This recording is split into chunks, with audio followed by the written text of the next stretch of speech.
नमस्कार, मैं हूं मोनिका जायसवाल और आप देख रहे हैं इंडिया न्यूज। अवैध कब्जे के खिलाफ अलीगढ़ प्रशासन ने बड़ी कार्रवाई की है। 100 करोड़ रुपए की प्रॉपर्टी को कब्जा मुक्त कराया है। अवैध निर्माण पर बुलडोजर चला। प्रशासन की कार्रवाई से भू माफियाओं में हड़कंप। बन्ना देवी थाना क्षेत्र में ये कार्रवाई की गई। तस्वीरें आप देख रहे हैं जहां पर बुलडोजर चलाकर अवैध कब्जे को ध्वस्त किया गया। आपको बता दें कि प्रशासन की कार्रवाई से अब भू माफियाओं में हड़कंप मचा हुआ है। बन्ना देवी थाना क्षेत्र में ये कार्रवाई की गई। तस्वीरें आप देख रहे हैं जहां पर जेसीबी की मदद से अवैध अतिक्रमण को ध्वस्त कराया गया। अवैध कब्जे के खिलाफ अलीगढ़ प्रशासन ने ये बड़ी कार्रवाई की। और ज्यादा जानकारी के लिए हमारे संवाददाता मोहित हमारे साथ फोन लाइन पर बने हुए हैं। मोहित, सबसे पहले आपसे जानना चाहेंगे कि जो कार्रवाई की गई है इसके खिलाफ नोटिस जारी किया गया था और क्या कुछ जानकारी? देखिए, बिल्कुल मोनिका जी, मैं आपको बता दूं कि योगी का बुलडोजर अब लगातार चल रहा है, क्योंकि ये देखने को अलीगढ़ का पूरा मामला है जहाँ पे नगर निगम की जमीन को ये भू माफियाओं ने कब्जा कर लिया। हालांकि जिला प्रशासन के द्वारा 110 करोड़ रुपए की ये संपत्ति है, जिसको आज नगर निगम की संपत्ति को, जिसको आज जो इसमें जो लोग थे, जो भू माफिया थे, उन्होंने अवैध रूप से कब्जा कर रखा था। हालांकि बता दें कि ये उसमें गैरेज, इन्होंने अलग अलग पार्ट में गैरेज खोल रखे थे, कहीं ट्रक संभालने हैं, कहीं बस संभालने का, तो कहीं कार संभालने का। यानी कि एक बड़ी सारसोल, बन्ना देवी के सारसोल इलाके में इन्होंने ये अवैध रूप से गैरेज कर रखा था। ये पूरी संपत्ति है, ये नगर निगम की पूरी संपत्ति है। सबसे पहले इनको नोटिस दिया गया। नोटिस देने के बाद इनको जगह खाली करने के लिए नोटिस देने के बाद में जब भी भू माफिया ने जगह खाली नहीं की तो आइए बिल्डोजर चला। हालांकि जिला प्रशासन की पूरी टीम थी, उप नगर आयुक्त अरुण कुमार गुप्ता भी वहां मौजूद थे और भारी तादाद में पुलिस फोर्स के वहां जवान तैनात थे। तो जिस तरीके से लगातार ताबड़तोड़ कार्रवाई हो रही है, तो निश्चित रूप से भू माफियाओं में एक हड़कंप मचा रखा है। तो अपर आयुक्त अरुण कुमार से हमारी बात हुई तो उन्होंने कहा है कि हम लंबे समय से जो नगर निगम की जितनी भी जगह है उन पर जो लोग कब्जा कर रहे हैं उनको तुड़वाते हुए आ रहे हैं और ये कार्रवाई अब लगातार जारी रहेगी। तो साफ तौर से कहा जा सकता है कि जिस तरीके से योगी पार्ट 2 आई और अवैध कब्जे को लेकर कह रहे हैं कि जितने भी भू माफिया हैं उनके खिलाफ लगातार अभियान चलाया जा रहा है। तो इसी क्रम में आज अलीगढ़ में 110 करोड़ की संपत्ति है, ये अवैध कब्जे से कब्जा मुक्त कराया है और साथ में पूरी प्रशासन की टीम मौजूद रही थी। और लगातार अभी देखा भी जा रहा है कि जिस तरीके से जिला प्रशासन जितने भी अवैध संपत्ति अर्जित की हुई है लोग हैं, यानी कि जो गैंगस्टर में भी लोग हैं जिन्होंने अवैध कब्जा कर रखा है, उनको लेकर ये कार्रवाई लगातार चल रही है। मोनिका जी। बिल्कुल मोहित, और इसकी वजह से भू माफियाओं में डर तो है ही, और साथ ही जिस तरीके से लगातार कार्रवाई की जा रही है, आने वाले वक्त में किसी भी तरह के अवैध अतिक्रमण नहीं होंगे, क्योंकि लोगों के अंदर अब इस बात का डर जरूर है कि यदि अवैध अतिक्रमण किया तो कार्रवाई भी जल्द होगी।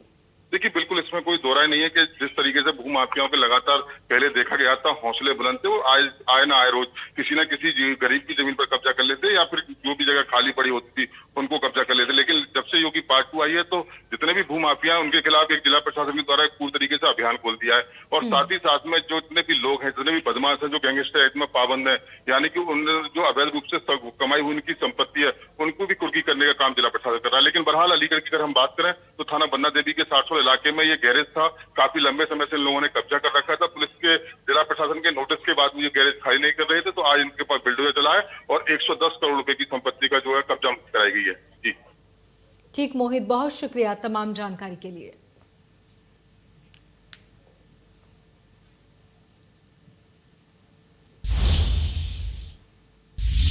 प्रदेश में ओडीओपी स्कीम की तर्ज पर अब जल्द ही एक जिला एक खेल योजना शुरू करने की तैयारी है। खेल विभाग में इससे संबंधित प्रस्ताव को तैयार करने का काम भी शुरू हो गया है। इस योजना के तहत हर जिले के सबसे लोकप्रिय खेल को प्रोत्साहित किया जाएगा। दरअसल प्रदेश में तमाम ऐसे खेल हैं जो काफी लोकप्रिय हैं, लेकिन प्रोत्साहन और संसाधन न मिलने से उनकी पहचान खत्म होती जा रही है। इसे देखते हुए मुख्यमंत्री ने खेलों को प्रोत्साहित करने के लिए ओडीओपी तर्ज पर एक जिला एक खेल योजना शुरू करने का निर्देश दिया। हमारे संवाददाता रजनीश ने खेल मंत्री गिरीश यादव से इस मुद्दे को लेकर बातचीत की। देखिए।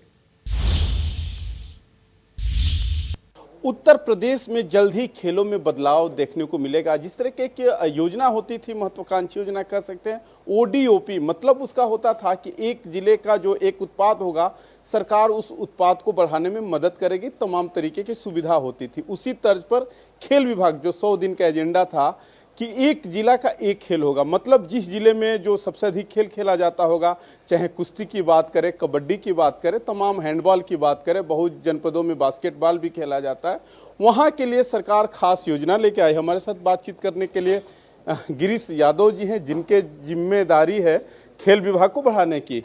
मंत्री जी, क्या है खास इस योजना की? देखिए, एक खेल हर जिले में निर्धारित हुआ है, भारत सरकार ने एक निर्धारित कर दिया है और उनको अनुसार उनको मूलभूत सुविधा दिलाकर उस खेल को बढ़ावा देने का काम हम लोग करेंगे। हमारे जो 75 जिले हैं, 75 जिले में हो गया कि कहाँ कुश्ती होगी, कहाँ टेनिस की खेल होगी, कहाँ जूडो की खेल होगी, कहाँ इत्यादि जितनी भी खेलें हैं उनके लिए निर्धारण तय हो गया है। उसी के अनुसार हम खेलों का आयोजन करके उनको समृद्ध करने का काम करें। आज हम लोगों ने ये बात विभाग में थोड़ा बैठक हमने तय किया है। बैठक के बाद जो है कि खेल को कैसे हम और बढ़ा सके, युवाओं को कैसे जोड़ सके, खेल के ज़्यादा से ज़्यादा आयोजन कैसे हों और उनको अवसर प्रदान किया जाए और जिस कारण से उसमें से प्रतिभा निकल कर आवे। तो हम लोगों का हमारा प्रयास होगा कि प्रतिभा निकालने का, और इसलिए उनको अवसर ज़्यादा से ज़्यादा देने के लिए आज संबंधित सभी अधिकारियों से हमारी प्रमुख सचिव और निदेशक खेलकूद विभाग के सभी लोग बैठे थे। इस विषय पर चर्चा हुई और माननीय मुख्यमंत्री जी की जो मंशा है कि 100 दिन के अंदर क्या कर लेंगे और 6 महीने के अंदर क्या करेंगे, 1 वर्ष के अंदर क्या करेंगे, 2 वर्ष के अंदर क्या करेंगे और 3 वर्ष के अंदर क्या करेंगे, 5 वर्ष के अंदर क्या करेंगे, उस पर भी हम लोगों ने विस्तार से चर्चा किया है और जल्द ही उसको अमली जामा पहनाकर हम लोग उसके अनुसार माननीय मुख्यमंत्री जी के सामने प्रेजेंटेशन करेंगे और विभाग को पूरी तरह से सक्रिय करेंगे और युवाओं को जोड़ेंगे, खेल को बढ़ावा देंगे। मंत्री जी, एक हमेशा से शिकायत रही, जिस तरह हरियाणा में खेल विभाग के लिए बजट का आवंटन होता रहा, हालांकि ओलंपिक में जो लोग खेले थे विभाग ने, उत्तर प्रदेश सरकार ने काफी मदद किया, लेकिन एक बजट को लेकर हमेशा से उत्तर प्रदेश सरकार में दिक्कत रही है। लोग सवाल भी खड़े करते रहे कि जिस हिसाब से बजट का आवंटन खेल विभाग में होना चाहिए उस प्रकार का बजट का आवंटन नहीं हुआ। उसके लिए कुछ खास? देखिए, बजट की कोई कमी नहीं आएगी। माननीय मुख्यमंत्री जी, माननीय प्रधानमंत्री जी, भारत सरकार खेलो इंडिया खेलों के तहत जो है बहुत से पैसे दे रही है। बहुत से जगह खेलों की सुविधाओं को, जो मूलभूत सुविधा की आवश्यकता थी, उनको भी पूरा करने का काम कर रहे हैं। तो इसलिए प्रयास होगा, हम लोगों का प्रयास होगा, हमारी सरकार का भी प्रयास होगा कि खेल कूद में संसाधनों का कोई अभाव नहीं आने दिया जाएगा। हमारे साथ बातचीत करने के लिए गिरीश यादव जी थे। जिस तरीके से सरकार के तरफ से दावे किए जा रहे हैं वो दिन दूर नहीं, जब कॉमनवेल्थ गेम से लेकर ओलंपिक में उत्तर प्रदेश के खिलाड़ी अधिक से अधिक भाग लेंगे। यूपी के स्थानीय एमएससी का चुनाव परिणाम आया है, जिनमें से 36 में से 33 सीटें बीजेपी के खाते में आई। 3 सीटों पर हार मिली है। इसी मुद्दे पर इंडिया न्यूज संवाददाता रजनीश ने योगी सरकार के मंत्री रविंद्र जायसवाल से खास बातचीत की। देखिए।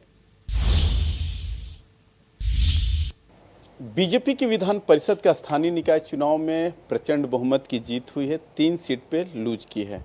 रविंद्र जायसवाल जी, अब परिचय है कि सरकार में मंत्री भी है और दूसरा परिचय है कि आपको मोदी जी एक्स्ट्रा प्यार भी देते हैं। आप बनारस से आते हैं, मंत्री भी हैं। सर, चर्चा तो बनारस को ही लेके है कि जिस कैप्टन के सहारे पूरे देश में चुनाव लड़ा जाता है, वहाँ कैप्टन की सीट नरेंद्र मोदी के संसदीय क्षेत्र में बीजेपी लूज कर गई है। एक तो उत्तर प्रदेश के अंदर विधानसभा के तर्ज पर उससे भी अधिक भारी संख्या में हम सबको विधान परिषद समर्थन मिला। यह माननीय मोदी जी, माननीय योगी जी के जो जन उपयोगी काम है, तो जनता ने साथ दिया। यह चुनाव स्थानीय निकाय के चुनाव में जीते हुए जो प्रतिनिधि होते हैं, यह इसमें मतदान करते हैं। जो जीता हुआ प्रतिनिधि है वह जनता का प्रतिनिधि होता है और उसने देखा कि जो हमें वोट मिला है वह भाजपा के माननीय मोदी जी, माननीय योगी जी कहाँ से मिला है, तो उसने अपने जनता के लिए पुनः भाजपा को वोट दिया और ऐतिहासिक सफलता मिली है। आज तक के राजनीति के इतिहास में इतनी लंबी 36 में 33 सीटें भाजपा को मिली है। Point number 1। पॉइंट नंबर जो जहाँ तक काशी की बात है, नो डाउट कि वहाँ हारा गया है और वहाँ परंपरागत वो जो जीते हैं वह कई बार से जीतते आ रहे हैं। ये चिंतन के विषय चिंतन किया जाएगा। कहा जाता है ना कि सर तेरे जीत से चर्चे, हार की ज्यादा चर्चे हैं, तो फिर हर एक जगह से सवाल घूम के वही आ जा रहा है क्या रीजन है? जिस मोदी जी के चेहरे पर उत्तर प्रदेश में चुनाव लड़ा गया, पूरे देश में लड़ा जाता है। बनारस जहां से आप लोग 2 मंत्री आते हैं, मैंने पहले भी परिचय में कहा कि आप मोदी जी के खास है। कहां से सवाल खड़े किए जा रहे हैं, क्योंकि आपकी पार्टी 3 नंबर पे वहां पे है।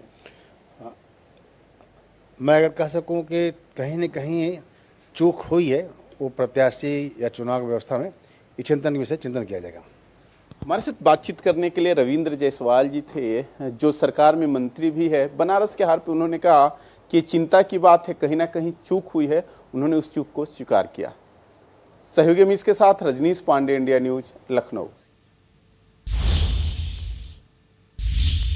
एमएलसी चुनाव में बीजेपी को मिली ऐतिहासिक जीत के बाद इटावा के शास्त्री चौराहे पर बीजेपी युवा मोर्चा ने पटाखे और मिठाइयां बांटकर खूब जश्न मनाया। इस मौके पर इटावा सदर विधायक सरिता भदौरिया से हमारे संवाददाता अमित मिश्रा ने खास बातचीत की। जीत के बाद उन्होंने क्या कुछ कहा, सुनिए। एमएलसी के चुनाव में पूरे प्रदेश के अंदर जश्न का माहौल है। जिस तरह से आज इटावा में भी जश्न मनाया जा रहा है, यहाँ पर सदर विधायक सरिता भदौरिया हैं और हजारों कार्यकर्ता आज जश्न के मूड में हैं। जिस तरह की तस्वीर उत्तर प्रदेश में लखनऊ से देखी जा रही है, वहीं इटावा में भी जश्न मनाया जा रहा है। किस तरह का प्रोग्राम है, हम इनसे जानते हैं। आज बीजेपी ने जिस तरह से एमएलसी के चुनाव में जीत हासिल की है, किस तरह से देखते हो आज का प्रोग्राम, क्या क्या रखा गया? देखिए, आज युवा मोर्चा के सभी कार्यकर्ता जिलाध्यक्ष के नेतृत्व में यहाँ पर आतिशबाजी चला रहे हैं और खुशियाँ मना रहे हैं।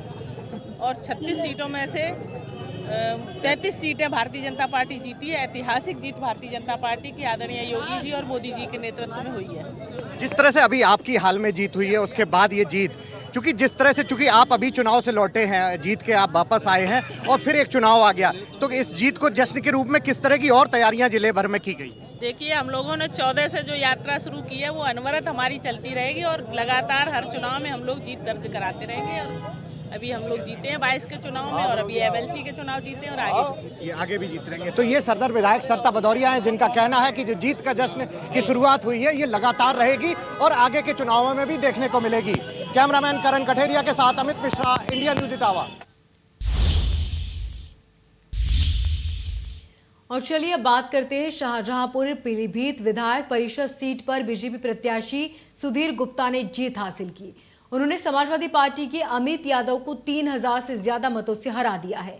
जीत के बाद उनके समर्थकों में भारी खुशी और उल्लास है। इस दौरान हमारे संवाददाता ने सुधीर गुप्ता से खास बातचीत की, सुनिए। हमारे साथ है सुधीर गुप्ता जी, एमएलसी के, जो जिन्होंने चुनाव जीता है, भाजपा प्रत्याशी थे ये। इन्होंने कितनी बड़ी जीत का दावा किया था, आज वो कितनी सत्य हुई है? सुधीर गुप्ता जी, जितनी जीत का दावा किया था मैडम, उससे ज्यादा बड़ी जीत मिली है। 3600 वोट मिले हैं, 4000 के लगभग 3983 वोट पड़े, 36 वोट मुझे प्राप्त हुए हैं। 265 वोट मात्र समाजवादी पार्टी को मिले। जीतने के बाद पहला आपका काम क्या रहेगा? पहला काम है सबसे मिलना, सबसे। आप अपनी जीत का श्रेय किसको देते हैं सुधीर गुप्ता जी? जीत का श्रेय देते हैं माननीय मंत्री जी को, हमारे माननीय सुरेश कुमार खन्ना जी को, जिनके नेतृत्व में चुनाव लड़ा गया, और अन्य सभी मंत्रियों को, माननीय जितेंद्र प्रसाद जी को, माननीय संजय गंगवार जी को, और अपने सभी पार्टी पदाधिकारियों को, कार्यकर्ताओं। आपने सुबह 10 बजे से ही बोल दिया था कि मिठाई के ऑर्डर दे दिया था, तो क्या आपको पहले से पता था आप जीत जाएंगे? चुनाव होता है तो एहसास हो जाता है कि जीत हो रही है। जब कुल बड़े वोट का 90% वोट मिल रहे हों। देखिए, हमारे साथ थे एमएलसी के जीते हुए प्रत्याशी सुधीर गुप्ता शाहजहांपुर से, जिन्होंने आज बड़ी जीत हासिल की है। शाहजहांपुर से शिशांत शुक्ला, इंडिया न्यूज के लिए। फतेहपुर कानपुर स्थानीय प्राधिकारी निर्वाचन में बीजेपी प्रत्याशी अविनाश सिंह चौहान ने सपा के दिलीप सिंह उर्फ कल्लू यादव को भारी मतों से हराया। इस सीट पर बीजेपी ने पहली बार एमएलसी चुनाव में खाता खोलने में कामयाबी हुई है। सपा प्रत्याशी दिलीप सिंह को 299 वोट ही मिल सके। अविनाश सिंह चौहान की जीत के बाद प्रदेश सरकार में राज्य मंत्री प्रतिभा पहुंची और जीत की बधाई दी।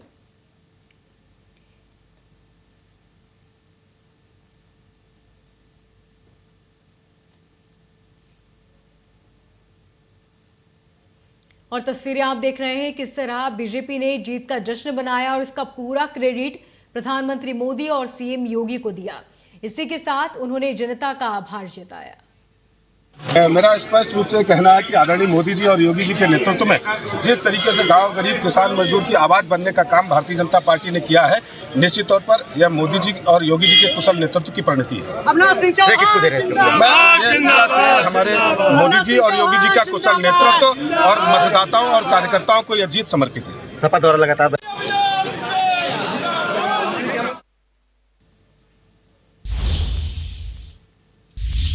बलरामपुर से बीजेपी एमएलसी प्रत्याशी अवधेश कुमार उर्फ मंजू सिंह ने 4,401 वोटों से जीत दर्ज की। आपको बता दें कि अवधेश कुमार को सपा प्रत्याशी भानु प्रकाश भारी मतों से हरा दिया। बीजेपी प्रत्याशी को विजय घोषित किए जाने के बाद कलेक्ट्रेट परिसर में जिला अधिकारी डॉक्टर उज्जवल कुमार ने जीत का प्रमाण पत्र प्रदान किया। तो वहीं अवधेश कुमार ने जीत का पूरा क्रेडिट बीजेपी के शीर्ष नेतृत्व सीएम योगी और बीजेपी संगठन पदाधिकारियों को दिया।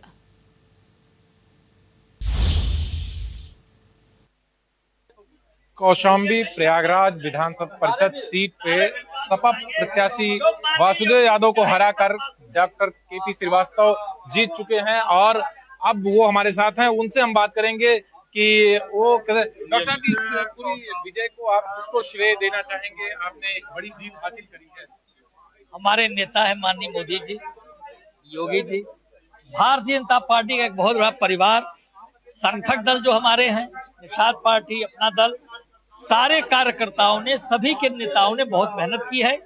हम उन्हीं को श्रेय देना चाहते हैं। सपा अक्सर बहुत सारी दावे करती रही, लेकिन इस बार उनकी जो सीट थी वो चली गई, आपके खाते में वो सीट आ गई, तो इसके लिए क्या कहना चाहेंगे? उनको क्या संदेश देना चाहेंगे?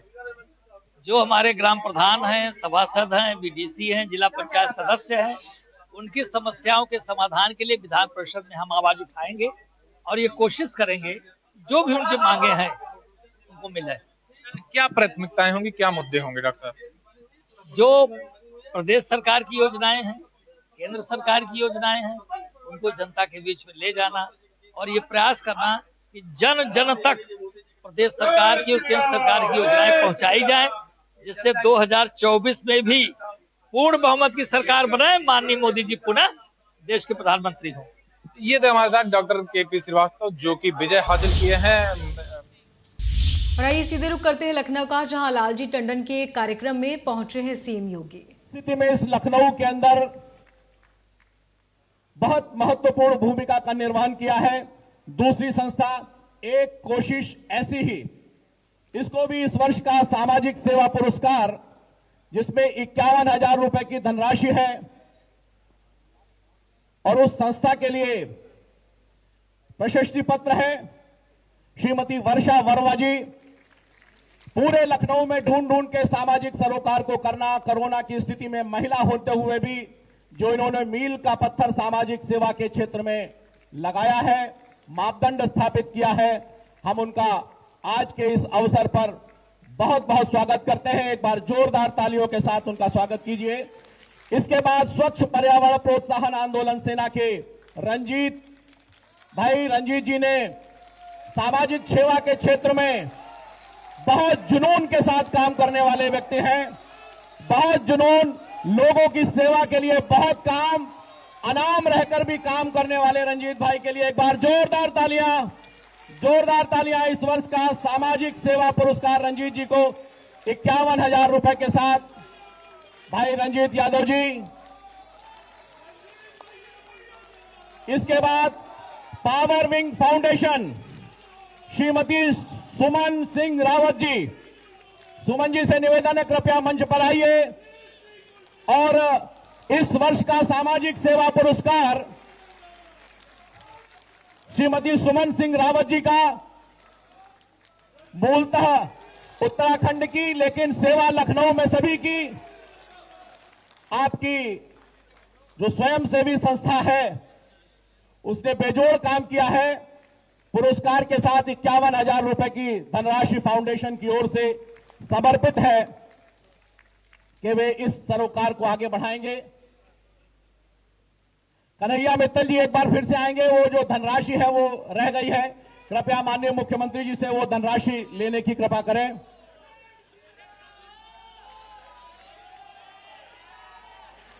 माधव जी से भी निवेदन है कृपया आए और 51,000 रुपए की धनराशि हरिमोहन वाजपेयी माधव जी कृपया आए।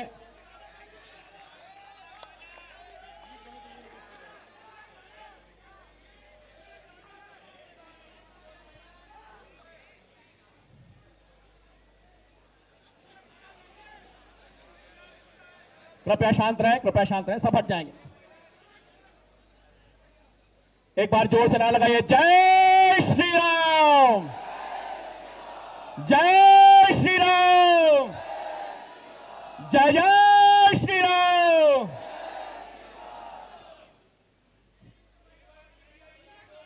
एक मिनट, आप यहाँ रुकिए एक छोटे से ब्रेक के लिए, जल्द होंगे हाजिर।